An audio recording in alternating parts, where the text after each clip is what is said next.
अस्सलामु अलैकुम सामीन। 24 शाबान मुअज़्ज़म है, 17 मार्च है। ख़बर का उन्वान है अमेज़ोन कंपनी का 2 लाख रुपए मालियत का सामान गायब हो गया है। ये सामान हरियाणा के सोनीपत में गायब हो गया है। सामान कहाँ से आया था, किस तरह गायब हुआ, पूरी खबर आप सुने। हरियाणा के सोनीपत में गुरुग्राम से अमेज़ोन जाते हुए दरमियान में 2,20,170 रुपये का सामान गायब हो गया है।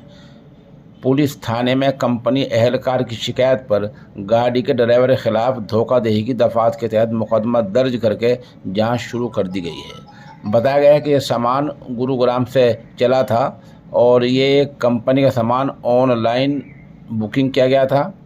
ये कंपनी सामान की ऑनलाइन बुकिंग के बाद डिलीवरी करती है।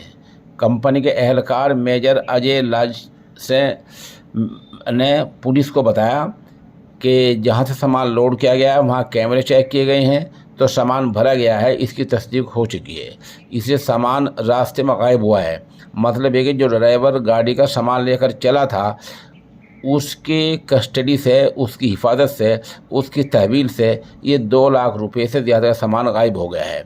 सामान क्या था इसके बारे में कोई अभी पुलिस का बयान नहीं आया है, लेकिन इस तरह से जिन लोगों ने धोखा दिया है कंपनी की छवि ख़राब होती है।